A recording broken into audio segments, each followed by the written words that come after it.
श्री मोक्षमार्ग प्रकाशक ग्रंथ से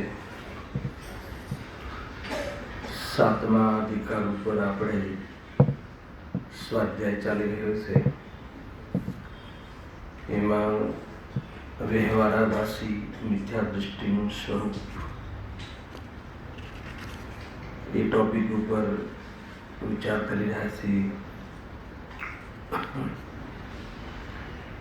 એમાં વ્યવહારાભાસના 4 પ્રકાર કયા. ખરેખર તો અપેક્ષાથી 4 ભેદ કયા છે. વ્યવહારાભાસી મિથ્યા દૃષ્ટિ,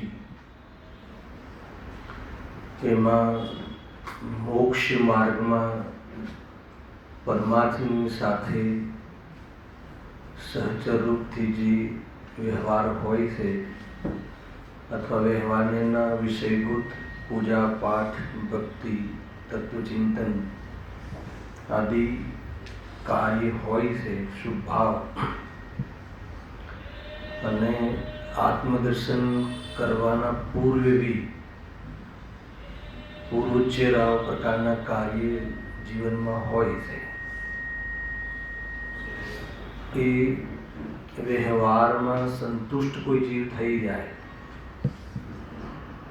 જ્ઞાનીઓને પણ બાહ્યચર્યામાં, જીવન શૈલીમાં, લાઈફસ્ટાઈલમાં આવા પ્રકારના કાર્યો જોવા મળે છે.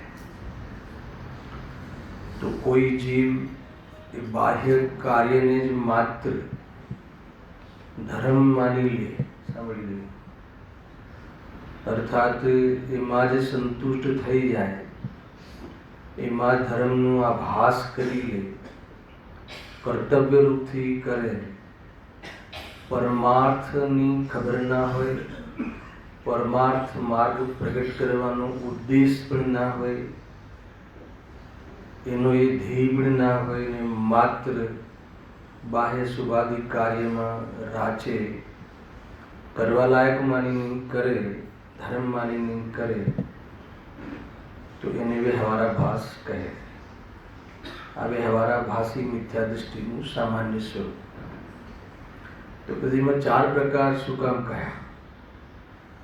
ચર્ચા થઈ ચૂકી છે. આપણે બીજા પ્રકાર ઉપર ચર્ચા ચાલી રહી છે, ત્યાં ડાયરેક્ટ જશું. આપણે સામાન્ય ફરી યાદ કરાવી.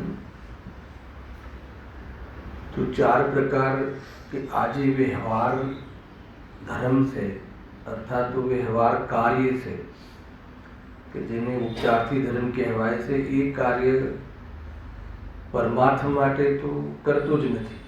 આ મૂળ આભાસ પાછળનું એક મૂળ રીઝન, પરંતુ જે એ વ્યવહાર કરવા પાછળનું અલગ અલગ પ્રકારના ધ્યેય હોઈ શકે છે. કે જે આ વ્યવહાર કાર્ય એક તો કુલ પરંપરાથી કરે છે, એની ચર્ચા આપણે ખૂબ થઈ ચૂકી. કે કુલમાં જૈન કુલમાં જન્મ થયો છે અને આ કુલમાં આ પ્રકારની પરંપરા છે, એટલે દેવ દર્શન આદિ, તત્વચિંતન આદિ, સ્વાધ્યાય આદિ એને લઈને કરે છે, એમ માનીને કરે છે. કોઈ એ કાર્ય કરવા પાછળનો ઉદ્દેશ આત્માનું હિત કરવું છે, કે આત્માની દ્રષ્ટિ કરવી છે કે વિતરાગતાનું પ્રયોજન છે, એવું કોઈ પ્રયોજન નથી. ઘોડો જેવી છે, કોઈ સંસારનું પણ પ્રયોજન નથી. આ ભેદમાં, એ કેરેક્ટરમાં બસ કુળમાં કરે છે, અમારા કુળમાં પદ્ધતિ છે એટલે અમે કરીએ છીએ. એ માન્યતાપૂર્વક એ બાહ્યનો વ્યવહાર તે ધર્મ માર્ગમાં ધાર્મિક જીવોને, ધર્માત્મા જીવોને જેવો વ્યવહાર હોય છે એવું આચરણ એ કરે છે. હવે જે બીજા પ્રકારનું જે આપણે અહીંયા ચર્ચા ચાલી રહી છે એના અમુક પ્રશ્ન પણ આપણે લાસ્ટ વ્યાખ્યાનમાં કર્યા હતા. 10 લક્ષણ પૂર્વમાં આપણે એની ચર્ચા થઈ ચૂકી હતી, પણ ફરીથી સામાન્ય એનું સંક્ષિપ્ત રૂપથી વિચાર કરીશું. પરીક્ષા રહિત આજ્ઞાનુસારી ધર્મધારક વ્યવહારાભાસી.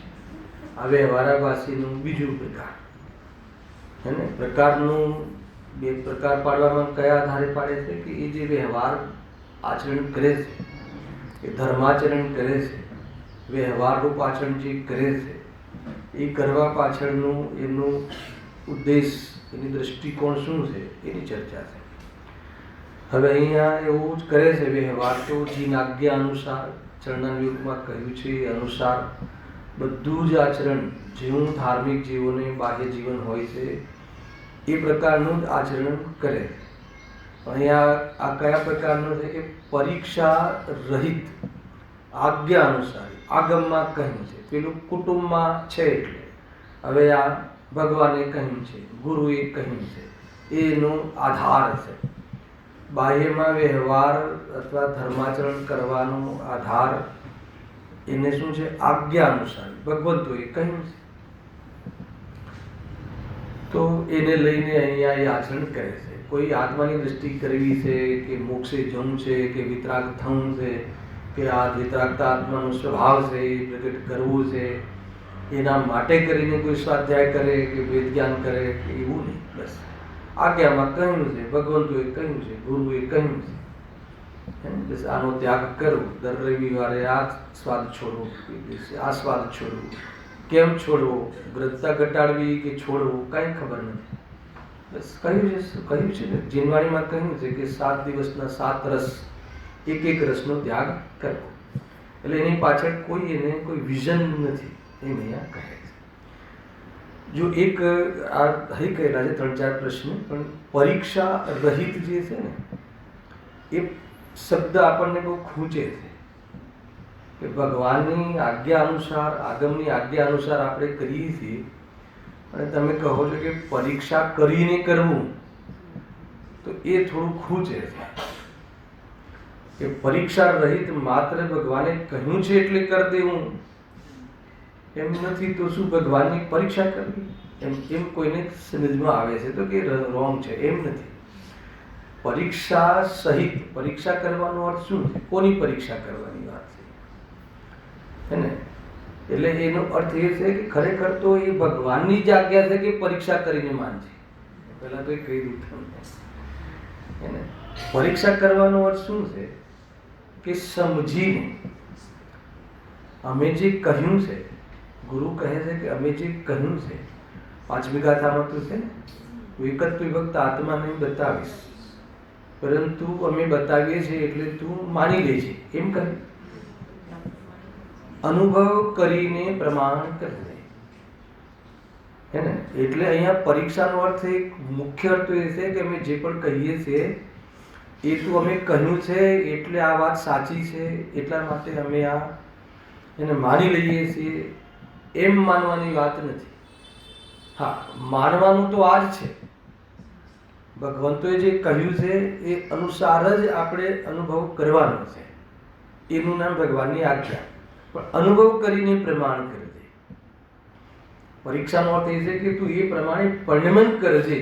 એનું નામ કે આ પરીક્ષા કરીને માનજે. પરીક્ષાનો અર્થ આ છે.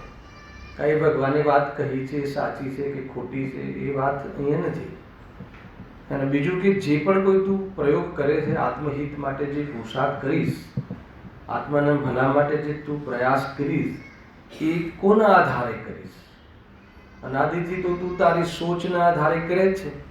અનાદિથી તો તું અન્ય જે રાગી દેવ શાસ્ત્ર ગુરુ છે એના આધાર ઉપર આપણે આપણી આત્મહિતનો પ્રયાસ કરે છે, તો કે તું પ્રયાસ કરે તો સાચા દેવશાસ્ત્ર ગુરુ, વિતરાગી દેવશાસ્ત્ર ગુરુ ના કહ્યા પ્રમાણે તું પુરુષાર્થ કરજે, એનું નામ આજ્ઞા છે.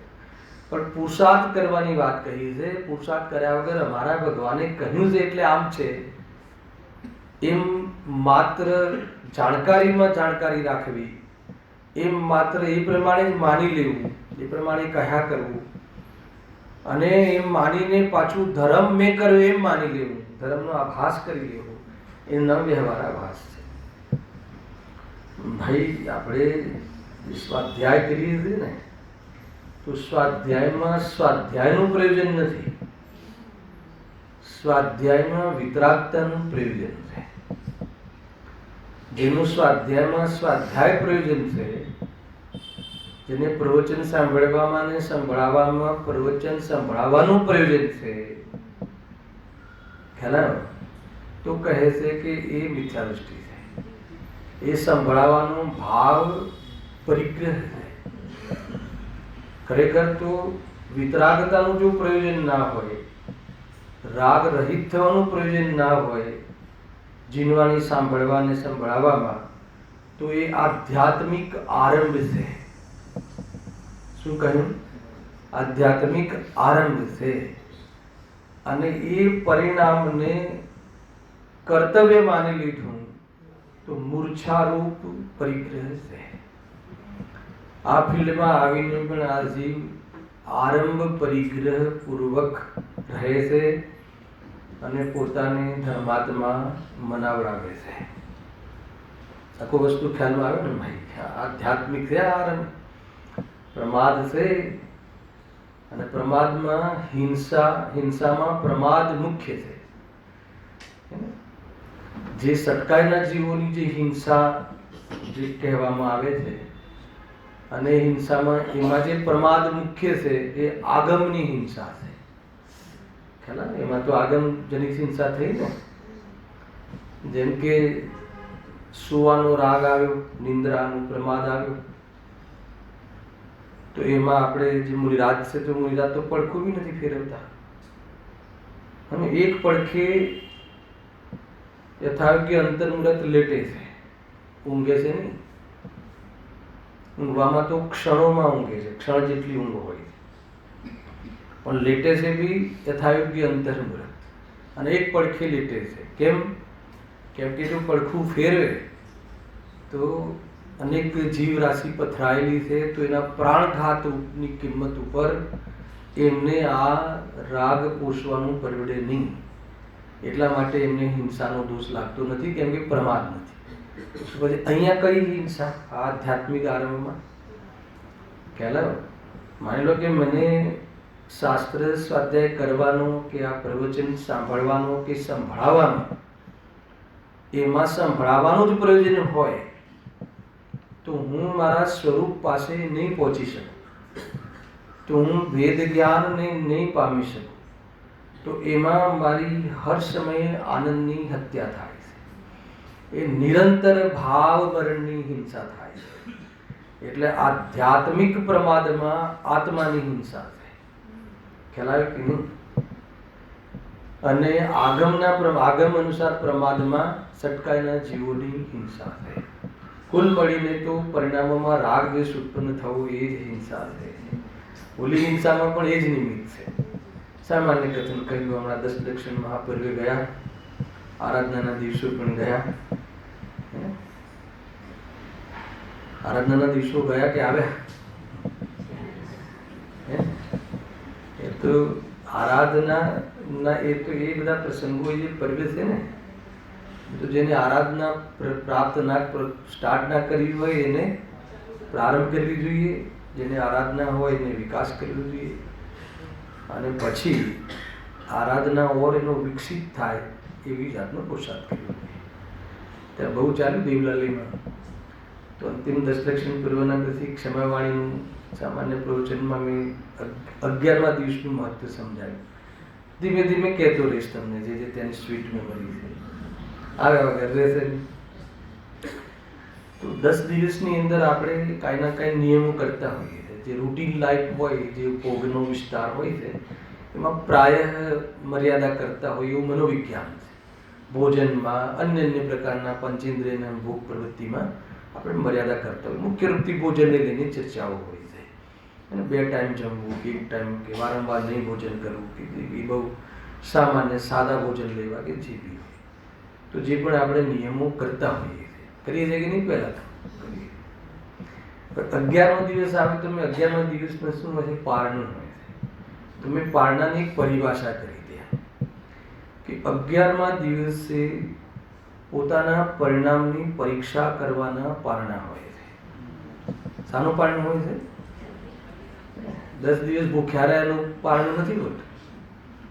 પોતાના પરિણામની પરીક્ષા કરવા માટે પારણા હોય છે.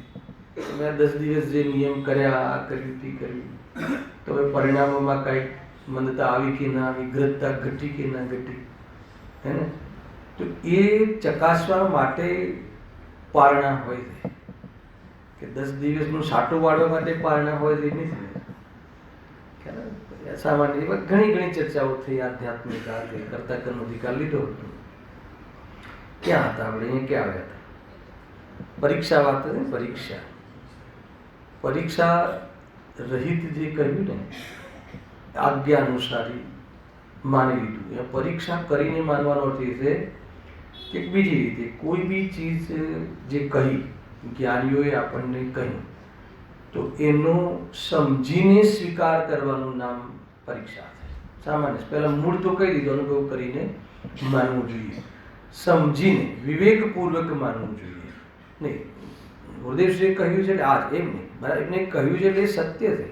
પણ એ સત્ય કેવી રીતે છે એને પ્રમાણ, નય આદિ દ્વારા પ્રયોગ કરીને, જ્ઞાનનો સમ્યક પ્રયોગ કરીને ભેદ જ્ઞાનના પોષણ પૂર્વક માનવું, એનું નામ વાસ્તવમાં પરીક્ષા કરીને માનવું છે.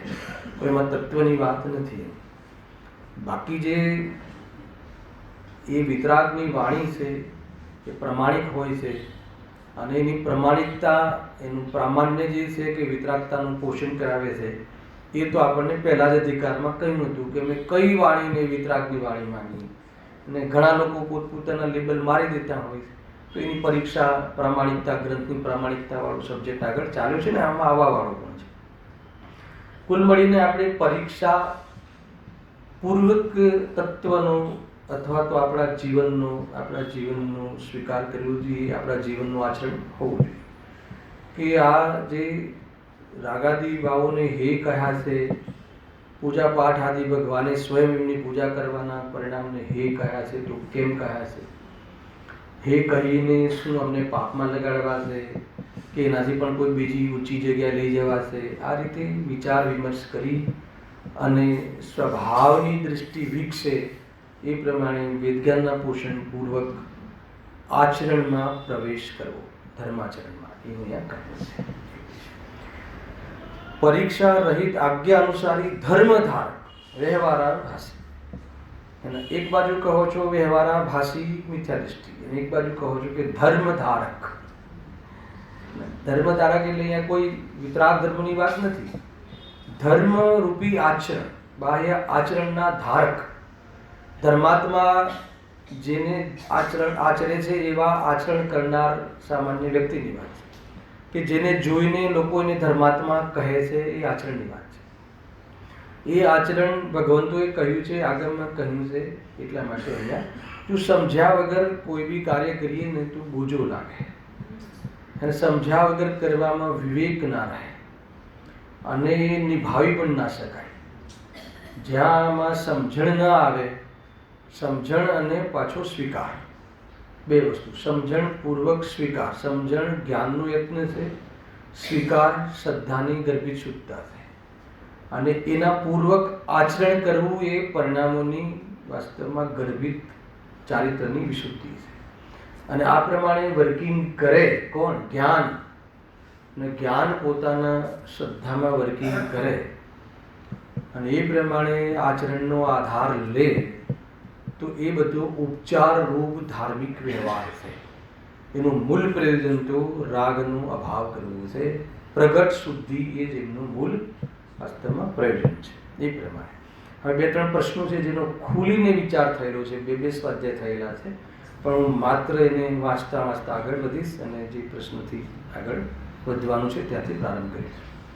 જો આમ પહેલા પેરેગ્રાફમાં શું કહે છે કે જો કોઈ આજ્ઞા અનુસારી જૈન થાય છે, વળી કોઈ આજ્ઞા અનુસારી જૈન થાય છે તેઓ જેમ શાસ્ત્રમાં આજ્ઞા છે તેમ માને છે, હે ને.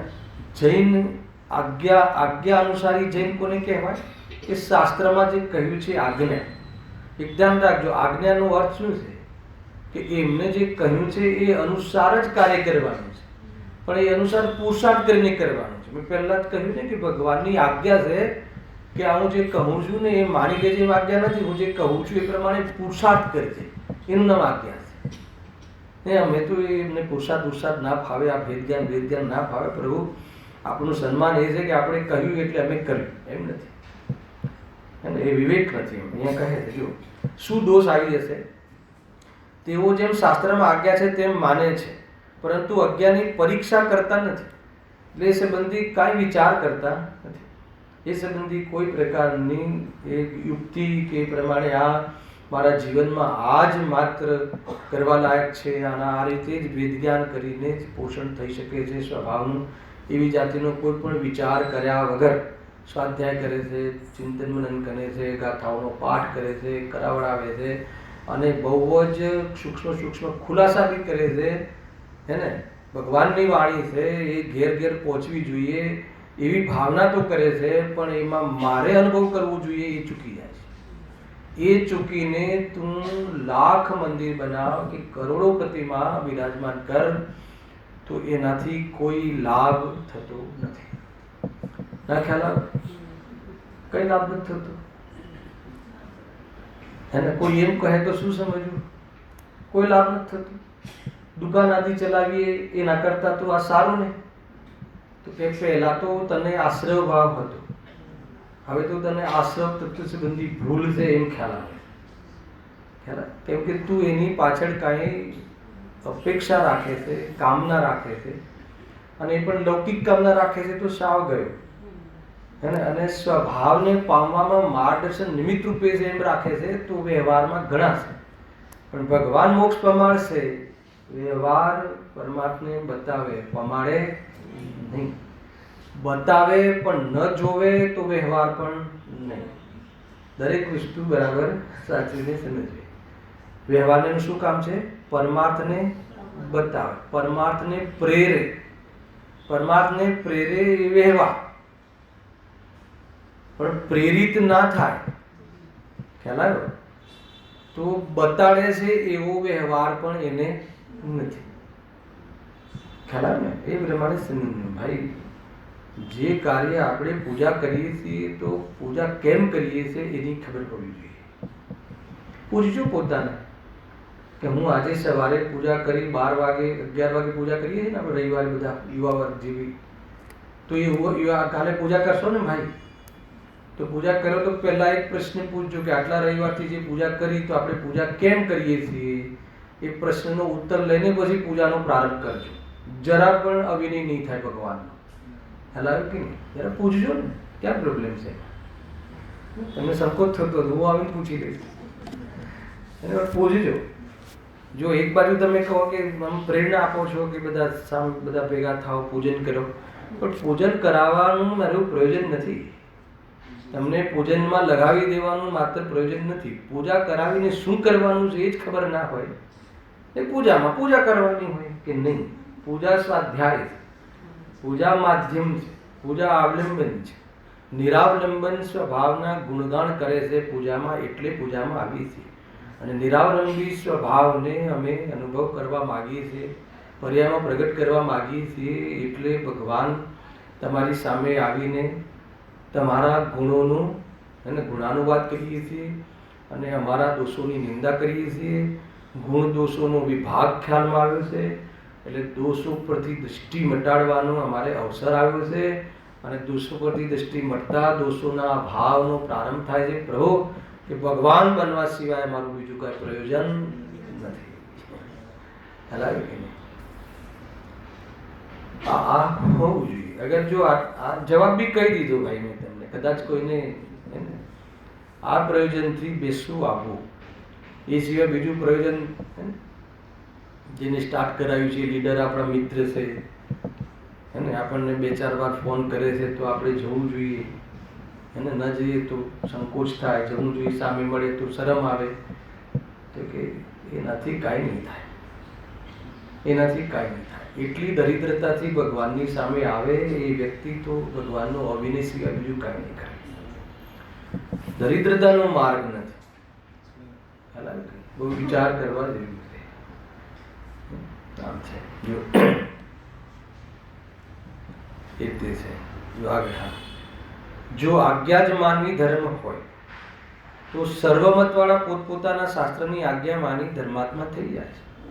દરેક સંપ્રદાય પોતાના શાસ્ત્રને આગમ જ કહે છે. દરેક સંપ્રદાય પોતાના દેવને, ઈષ્ટદેવને ભગવાન જ માને છે. બરાબર.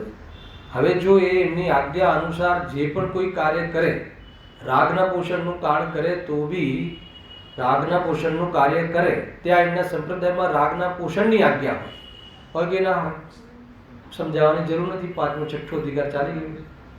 હવે જો એ આજ્ઞા અનુસાર એ અગર પ્રવર્તે તો શું આપણે એને ધાર્મિક કહી શકીએ?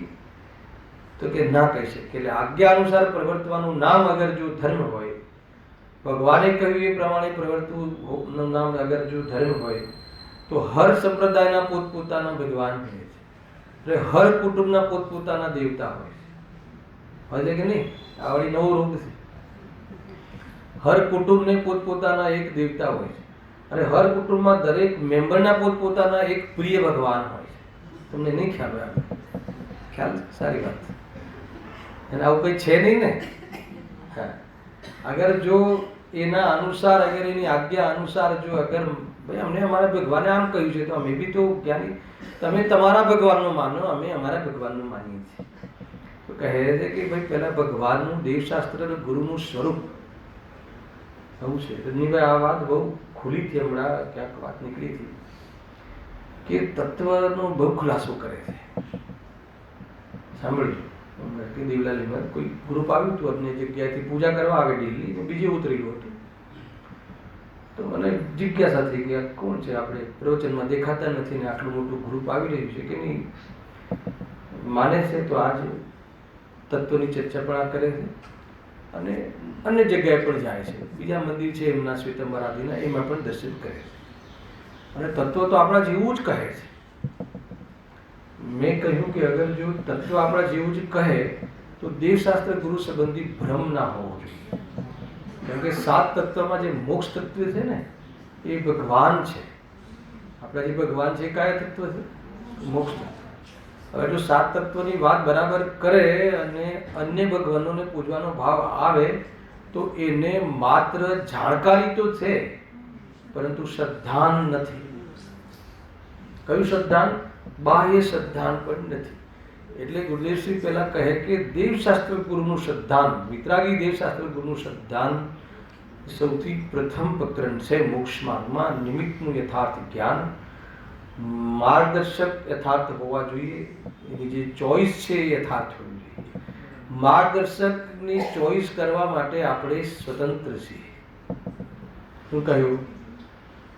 માર્ગદર્શન કોનું લેવું એના માટે આપણે સ્વતંત્ર છીએ, પણ માર્ગદર્શન કોનું લેવું એનો વિવેક આપણને હોવો જોઈએ. એની ચર્ચા આગળ આવવાવાળી છે, અત્યારે નથી કરતો. ખરેખર કોણ સાચા માર્ગદર્શક છે, કેમ ભગવાન સાચા માર્ગદર્શક, કેમ એમની વાણી પ્રમાણિક કહીએ, કેમ એની આજ્ઞા અનુસાર પુરુષાર્થ કરવો જોઈએ, એની ચર્ચા ખૂબ આવે છે. અને બાળબોધ ભાગ 1નો પ્રકરણ છે, પણ આપણે પણ ભણવું જોઈએ. બરાબર? એ ત્રીજો. હા, એટલે પહેલા જે પેરેગ્રાફમાં મૂળ એમને એ કહ્યું કે જો આજ્ઞા જ માનવી ધર્મ હોય તો સર્વમતવાળા પોતપોતાના શાસ્ત્રની આજ્ઞા માની ધર્માત્મા થઈ જાય, હે ને? પણ એ તો બરાબર નથી, એમ અહીંયા કહે. માટે પરીક્ષા કરીને જીન વચનનું સત્યપણું ઓળખી જીન આજ્ઞા માનવી યોગ્ય છે. ત્યાં સુધી લઈ આવ્યા. બરાબર છે? હા, કારણ કે પરીક્ષા કર્યા વિના સત્ય અસત્યનો નિર્ણય કેવી રીતે થાય? અને નિર્ણય કર્યા વિના જેમ અન્ય મતી પોતપોતાના શાસ્ત્રોની આજ્ઞા માને છે તેમ આણે જૈન શાસ્ત્રની આજ્ઞા માની, એ તો પક્ષ વડે જ આજ્ઞા માનવા બરાબર છે. બહુ ખતરનાક વાત છે.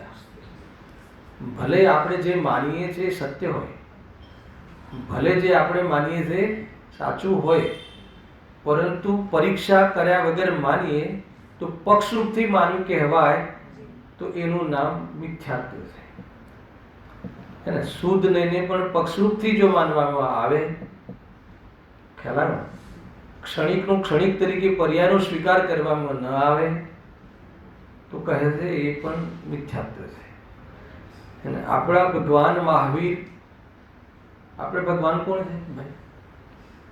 મહાવીર, 24 તીર્થંકર, વિતરાગી દેવશાસ્ત્ર ગુરુ આપણા ભગવાન છે. તો સાચા ભગવાનને આપણે આપણા માને ને, પરંતુ એ સાચા કેમ છે એની ખબર નથી. અને એ સત્ય છે એટલે મારા છે એમ નથી, અમારા છે એટલે સત્ય છે એમ માને છે. એમાં ભલે સત્ય હોય, પક્ષરૂપથી સત્ય માને છે. એટલે એ પરિણામ સાચા દેવશાસ્ત્ર ગુરુનું માનવાનું, પોતાના માનવાનું પરિણામ કયો ભાવ કહેવાશે? પુણ્ય ભાવ કહેવાશે કે પાપ ભાવ કહેવાશે? ફસાઈ ગયા ને? મિથ્યાત્વ કહેવાશે. તો શું કહેવાય ત્યારે? હે ને? એને પક્ષરૂપથી માને છે. એ વિતરાગી છે એટલે મારા છે, વિતરાગી છે એટલે સાચા છે, અને સાચા છે એટલે હું મારા માનું છું, એવું ક્યાં છે? એ તો અમારા ભગવાન છે. અમે તો અમે જૈનમાં જન્મ્યા છીએ એટલે અમારા ભગવાન છે. અમારા ભગવાન છે એટલે ભલે સાચા હોય અને અમારા માન્યા, પણ સાચા છે એટલે અમારા છે એમ ન માન્યું હોય તો પક્ષરૂપથી માન્યા કહેવાય, તો એનું નામ મિથ્યાત્વ છે. એમ છે, સત્ય ભલે સ્વીકાર હોય, પરંતુ એ સત્ય અસત્યની કસોટી વગર સ્વીકાર કર્યું હોય તો એ સત્ય લાભદાયી થતું મેઇન વાત એ કસોટી પર કસવું જોઈએ. યુક્તિમાં એ વાત સિદ્ધ થવી જોઈએ. મેં વાત કહી હતી ને, બે એંગલ બતાવ્યા ને, એક તો અનુભવ કરીને માનવું, બીજું એને સાધ્યની સિદ્ધિ કરવી. એનું સાધ્ય શું છે? વિતરાગતા. સાધ્ય શું છે? આત્માની દૃષ્ટિ. સાધ્ય શું છે? સ્વરૂપમાં લીન થવું. અને સાધ્ય શું છે? સાત તત્વ. સાત તત્વની યથાર્થ શ્રદ્ધા. બરાબર. સાધ્ય શું છે? શુદ્ધાત્મા, ભગવાન આત્મા, જે રીતે એવું હોય. તો આપણે ત્યાં આ સાધ્ય છે એમ કોને કહ્યું છે? ભગવાને. એટલે અમે આને સાધ્ય કહીએ છીએ. તો કે એનાથી કોઈ લાભ નહીં થાય. આપણે ત્યાં સાધ્યની સિદ્ધિ છે, સાધ્યની ઉત્પત્તિ છે, ઉત્પત્તિ નથી. એને જૈન શાસનમાં 17-18 ગાથામાં આવ્યું કે આપણે ત્યાં સાધ્યની ઉત્પત્તિ છે. આ રીતે ઉત્પત્તિ છે. કેવી રીતે ઉત્પત્તિ છે? કેવી રીતે સિદ્ધિ કરી? હે ને? પહેલા એને જીવ રાજાને જાણવો જોઈએ. જાણવું જોઈએ ને, પછી શું કરવું જોઈએ? અને આ એમ જ છે એવું શ્રદ્ધાન કરવું જોઈએ, અને પછી એને અનુસરવું જોઈએ. એવી રીતે સાધ્યની સિદ્ધિ છે. એવી રીતે સિદ્ધિ કરવાનું નામ પરીક્ષા છે. એવી રીતે સિદ્ધિ કરવાનું નામ ઉત્પત્તિ છે. આપણે ત્યાં આત્માની કે ઉત્પત્તિ નથી કરવાની, જ્ઞાનની સ્વભાવની ઉત્પત્તિ નથી કરવાની. હું જ્ઞાન સ્વભાવી છું એવી પહેલા જ્ઞાન બળ દ્વારા, વેદ જ્ઞાન, આગમ આશ્રિત વેદ જ્ઞાન દ્વારા, અને એની આપણા જ્ઞાનને એજ્યુકેટ કરવાનું છે. એનું નામ પરીક્ષા. ભગવંતોએ જે તત્વ કહ્યા છે, ભગવંતોએ જે સિદ્ધાંતો બતાવ્યા છે, ભગવંતોએ જે છત્રભીનું સ્વરૂપ કહ્યું છે, સાત તત્વનું સ્વરૂપ કહ્યું છે, એની આપણા જ્ઞાનમાં યુક્તિ દ્વારા, ઉદાહરણ દ્વારા, આગમ આશ્રિત નિર્બળ યુક્તિથી, પ્રબળ યુક્તિથી, સ્વાનુભવ ગર્ભિત યુક્તિ દ્વારા, જે રીતે એ દ્વારા એની પહેલા જ્ઞાનમાં સિદ્ધિ કરવાની છે. સિદ્ધિ કરવાની છે એટલે પ્રભુ આ વાત પ્રૂવ થાય છે. એમાં ભગવાનને પ્રૂવ નથી કરવાના. મેં મારી જ કોઈ ખોટને, મારી જ ગેરસમજની સામે આને પ્રૂવ કરવાનું છે. મારી જ ગેરસમજની સામે ચેલેન્જ કરવી, એનું નામ પ્રૂવ કરવાનું છે. હવે આ પ્રૂવ કરવાનું છે, પછી આ પ્રૂવ કરીને ધર્મ ક્યારે કહેવાય? કે એમાં શ્રદ્ધાન જોડાય, પ્રતીતિ જોડાય. પ્રતીતિ જોડાય ક્યારે કહેવાય? જેવી વસ્તુ નિર્વિકલ્પ છે એવો ક્ષણિક નિર્વિકલ્પ આનંદ લઈને પ્રતીતિ કરે, એનું નામ સમ્યક પ્રતીતિ છે. એના પહેલા વાતો કરીને પ્રતીતિ કરે, વાતોમાં પ્રતીતિ કરે, અને વિકલ્પાત્મક પ્રતીત કરે, નયોના માધ્યમથી એ પ્રતીત કરે. એ પૂર્વની પર્યાયનો શું છે? વ્યવહાર છે. અગર સ્વરૂપમાં જવાનો ઉદ્દેશ ના હોય તો એ પૂર્વમાં કરવામાં આવેલો વ્યભિચાર છે. બહુ ભારે પડે, બહુ ભારે પડે. અને પરભાવમાં રહેવું ગમે છે ને. અરે પરભાવમાં અમારે આવવું એટલે પડ્યું કે અમારે એમાં આત્માની વાત ત્યાં સમજવાનો એક માહોલ બને છે એટલે. બાકી એમાં આવવાનું અમારું કોઈ પ્રયોજન નથી. આ વાત ધ્યાનમાં રાખવી. એ જ પરિણામ ક્યારે શું કહેવાય, એ જ પરિણામ ક્યારે શું કહેવાય એની ચર્ચા અહીંયા છે. અગર જો આત્માનું લક્ષ્ય હોય તો એને પૂર્વચર વ્યવહાર ધર્મનો વ્યવહાર કહેવાશે. અને આત્માની દૃષ્ટિ થઈ ગઈ હોય તો નિશ્ચયપૂર્વકનો વ્યવહાર કહેવાશે. પરંતુ એ વ્યવહાર છે એ પરમાર્થ નથી એવી દૃષ્ટિ હોવાના કારણે જ્ઞાનીઓને વ્યવહારનું પ્રયોજન નથી. એટલે જાણેલો પ્રયોજનવાન છે. શું પ્રયોજન નથી? કે એનાથી કાર્યની સિદ્ધિ માનતા નથી. હોય ખરું, પરંતુ એનાથી મને મારું કોઈ પ્રયોજન સિદ્ધ થતું નથી એવી એના પરની પરત્વ દ્રષ્ટિ અને સ્વભાવની દૃષ્ટિપૂર્વક જ પરમાં પરાયપણ આવે. આ બધી બહુ બધા પ્રયોગો છે ભાઈ. થોડું કહી દઉં, થોડું આવા બધા નાના પ્રયોગ કહીશ તમને. ધીરે ધીરે બધા મોટા બી પ્રસંગો કહીશ. અમે બધા સાથે રોકાયેલા રૂમમાં, તો જે મિત્ર હતા સાધર્મી, એમ કીધું કે આપણે આ રૂમમાં રહીએ છીએ તો કેટલા વિરક્ત રહીએ છીએ. એને જાણે કેમ કે આ કેમ વિરક્ત રહીએ છીએ? કેમ કે આપણું રૂમ નથી. એવું એક ભાઈએ કહ્યું કે આપણે એટલે વિરક્ત રહીએ છીએ કે આપણું રૂમ નથી, આપણું ઘર નથી. પણ મેં એમને કીધું કે આ વૈરાગ્ય નથી. આ આપણું ઘર નથી, પણ બોમ્બે વાળું ઘર છે, આપણું છે ને. એટલે આ ઘર પ્રત્યે વૈરાગ્ય નથી, દ્વેષ છે. ખ્યાલ આવ્યો કે નહીં? એ અંદરમાં એ ગર્ભિત દ્વેષ છે. આપણે એની સાથે જે વૈરાગ્ય વિરક્ત એટીટ્યુડ કરીએ છીએ ને, કેમ કે આ ઘર મારું નથી, આત્મા મારો છે એમ થોડી છે. આપણે એવું હોય તો વૈરાગ્ય છે, તો વિરક્તતા છે. પરંતુ આ ઘર મારું નથી, મલાડ બોરીવલી વાળું ઘર મારું છે એમ માનવામાં આવે તો આ ઘર મારું નથી એ જે ભાવ છે એ વૈરાગ્યના ખાતામાં નહીં જાય. હલાવી કે નહીં, એ દ્વેષમાં જશે. એટલે આત્મા ચૈતન્યની દૃષ્ટિ વિના પરદ્રવ્યનો વ્યવહાર, પરદ્રવ્ય સંબંધી જે વ્યવહાર છે એ પરમાર્થ માનીને જ કરતા હોઈએ. ઉપાદાનમાં ઉપાદેય બુદ્ધિ વગર હે ને વ્યવહાર તરીકે ન હોય ને. ઉપાદાનમાં ઉપાદેય બુદ્ધિ હોય તો જ વ્યવહાર તરીકે માને, નહીં તો વ્યવહારમાં ઉપાદેય બુદ્ધિ હોય. બહુ કન્સેપ્ટ વાળી ચર્ચાઓ છે. ધીરે ધીરે આ વાત બી અહીંયા ખુલશે. અહીંયા વાત ચાલે છે કે આજ્ઞામાં જે આજ્ઞાની વાત કરવામાં આવી છે, તો અહીંયા બહુ સરસ વાત આવી ને કે જો તો પક્ષ વડે જ આજ્ઞા માનવા બરાબર છે. અગર જો પરીક્ષા કર્યા વગર, કસોટી પર કસ્યા વગર, ભાઈ આપણને તો ભગવાન કે એમ કરવું, આપણો તો એ સિદ્ધાંત છે, આપણી તો એવી માન્યતા છે, એમ કરી અને બધા કાર્યો, શુભ અનુષ્ઠાન રૂપ કાર્યો, ચિંતન મનન બી રીતે કરે કે ભગવાને કહ્યું છે કે આ રીતે વિચારો, તો એ કહે છે એમ નહીં. અને આમ રીતે વિચારવાથી સત્યની સિદ્ધિ થાય છે. એવી પહેલાં જ્ઞાનમાં સિદ્ધિ થાય, જ્ઞાનમાં પ્રૂવ થાય, આપણા જ્ઞાનમાં એની નિર્ણય થાય, નિર્ણયાત્મક સિદ્ધિ થાય. અને વારંવાર જ્ઞાનપૂર્વક હે ને આગમ આશ્રિત વેદ જ્ઞાન, પછી બીજું કયું અભ્યાસરૂપ વેદ જ્ઞાન, ને ત્રીજું પરિણમનરૂપ વેદ જ્ઞાન. તો આ રીતે વેદ જ્ઞાનની પ્રવૃત્તિ, અભ્યાસરૂપ વેદ જ્ઞાન જે છે એ વાસ્તવમાં નિર્ણયાત્મક ભૂમિકા છે. અને પરિણમનરૂપ વેદ જ્ઞાન થઈ જાય. અભ્યાસરૂપ વેદ જ્ઞાન એ પરીક્ષા છે અને પરિણમનરૂપ વેદ જ્ઞાન એ ધર્મ છે. અભ્યાસરૂપ વિજ્ઞાનની મેં બહુ એ ચર્ચા કરી છે. પછી હર સમય આપણા ઉદયોમાં આપણો એ જ નિષ્કર્ષ એ બી લીધું હતું બપોરના ક્લાસમાં.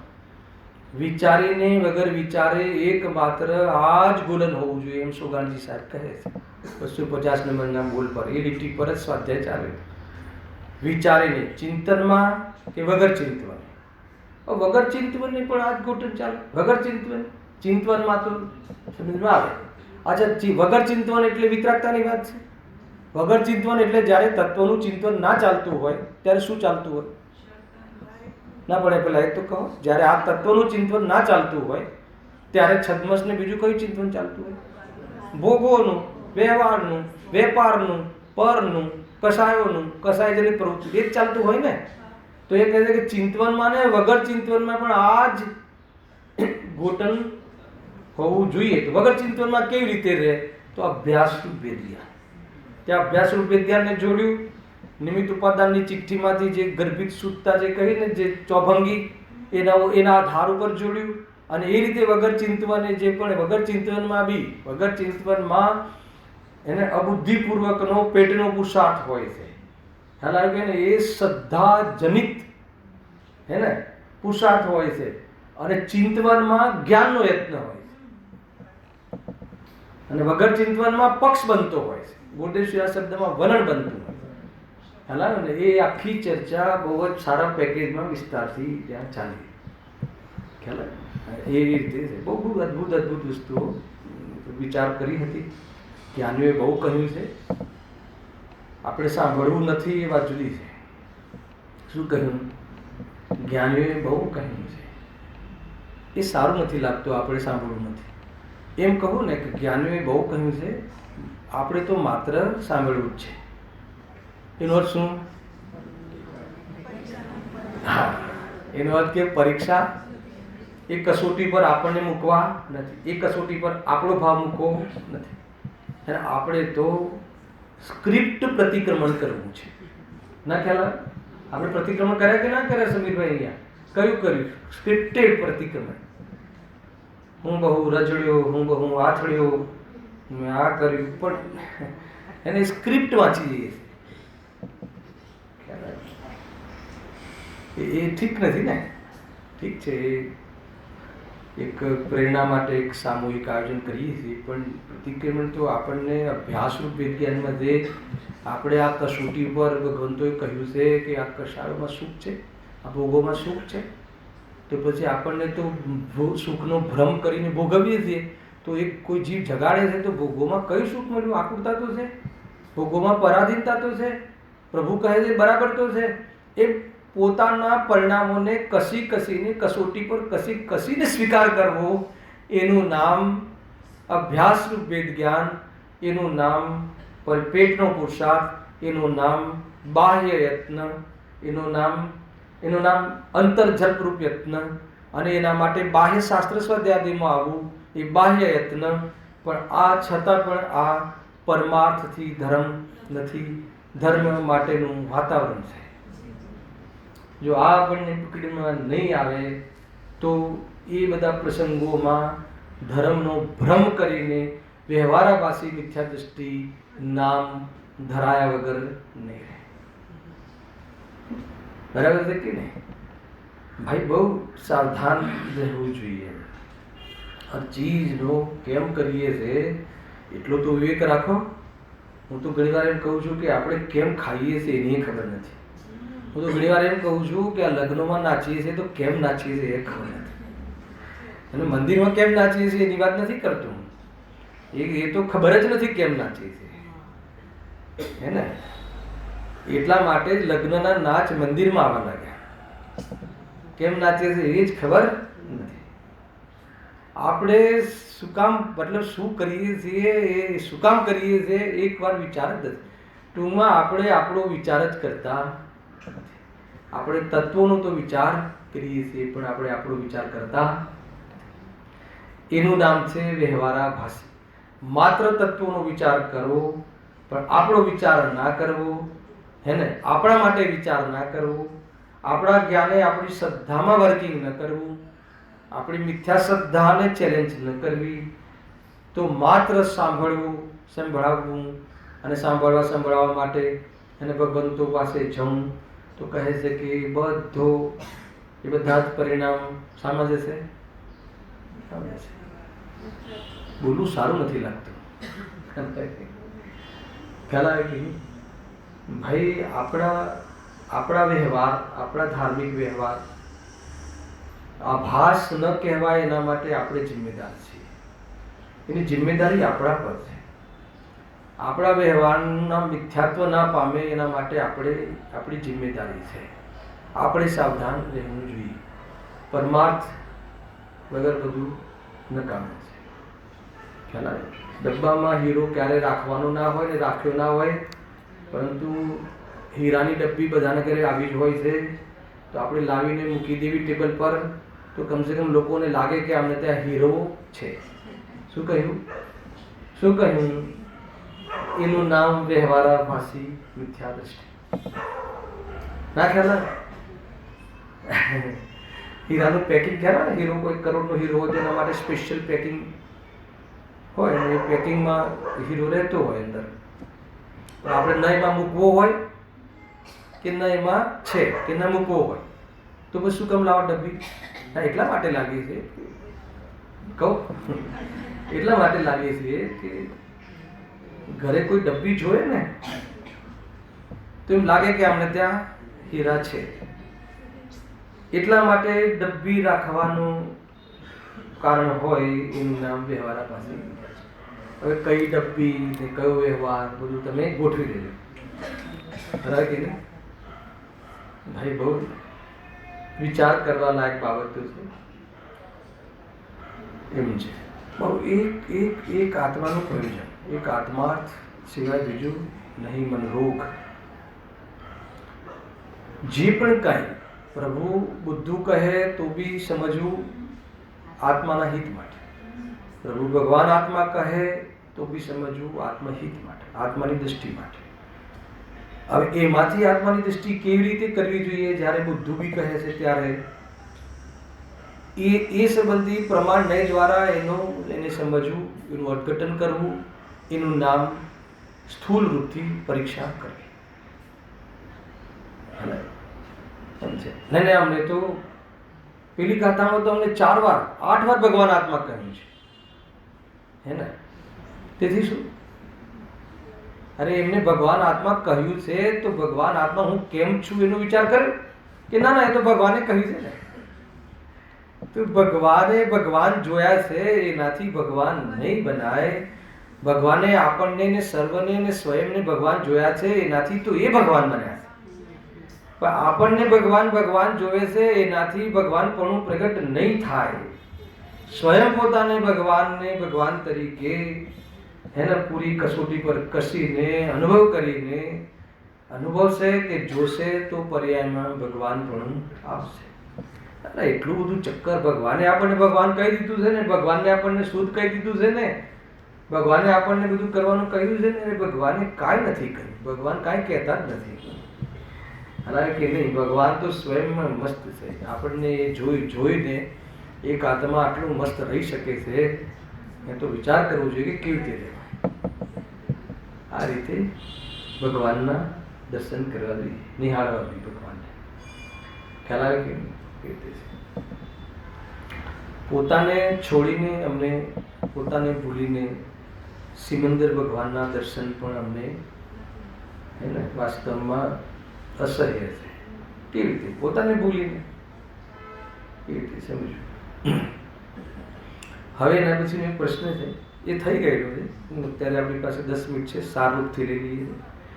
તો એ શિષ્ય એમ કહે છે કે તમે પ્રભુની આજ્ઞા અનુસાર પ્રવર્તન કરવામાં, પરીક્ષા રહિત આજ્ઞા અનુસાર પ્રવર્તન કરવાનો નિષેધ કર્યો છે, પણ શાસ્ત્રમાં જ કહ્યું છે ને, એનો આધાર આપીને પરીક્ષા રહિત કાર્ય કરવાની ઘોષણા કરે છે શિષ્ય.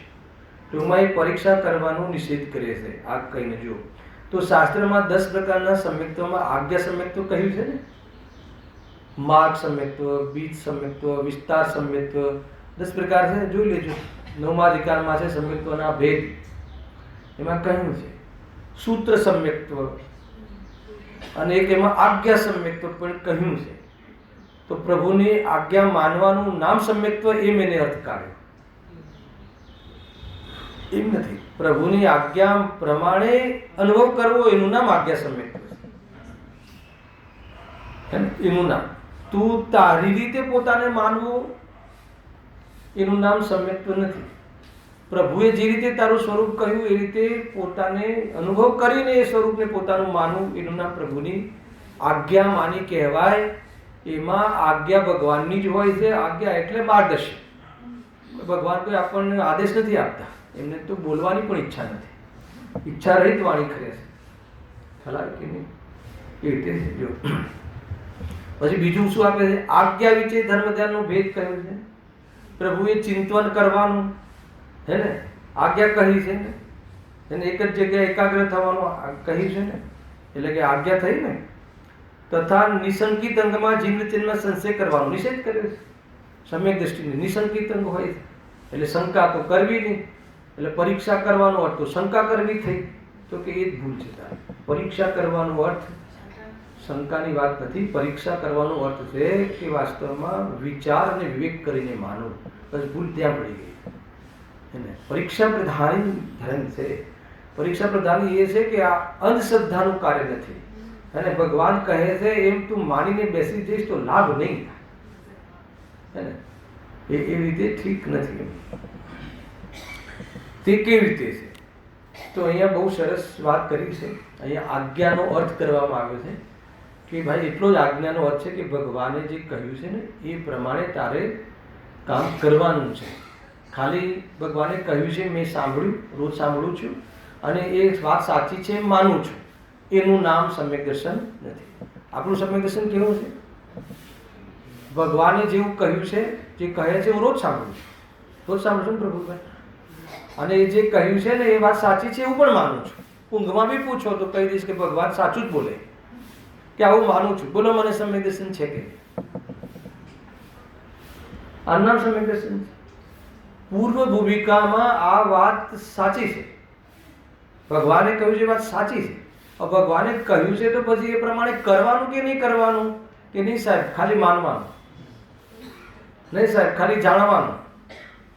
અરે જાણવાનું એટલે કોઈ જાણકાર રૂપ જાણવાનું નહીં. જાણવાનું એટલે કે એનું શ્રદ્ધાન વેદ્યાન કરીને શ્રદ્ધાન કરવાનું અને એનું આચરણ કરવાનું. એટલે 3 સ્ટેપ કહ્યા ને. એને જાણવું જોઈએ અને આવું જ મારું સ્વરૂપ છે એમ પછી જાણવું જોઈએ, પછી એવું જ શ્રદ્ધાન કરવું જોઈએ અને એ પ્રમાણે અનુચરણ કરવું જોઈએ. ક્યારે? સોમવારે સાંભળવું જોઈએ, મંગળવારે શ્રદ્ધવું જોઈએ અને બુધવારે. એટલે રત્નત્રયની એકતા કહી. સમ્યક દર્શન જ્ઞાન ચારિત પ્રાણી મોક્ષ માર્ગ ત્રણેયની એકતાને એક સાથે હોય છે. કોઈ કહે કે આજે તો અમે જ્ઞાન કરીએ છીએ, શ્રદ્ધા પછી કરીશું અને આચરણ, એવું નથી હોતું. ત્રણેય એક સાથે હોય છે. એ આખી વાત છે. અને એની સાથે બધી જેટલી કમજોરી રહે છે તો ત્યાં વ્યવહારમાં દેખાય છે, પણ એનું પ્રયોજન વ્યવહારનું નથી, પરમાર્થને જ પરિપૂર્ણ પ્રાપ્ત કરવાનું પ્રયોજન છે. આખું જ્ઞાનીનું પેકેજ છે. ખ્યાલ કે નહીં?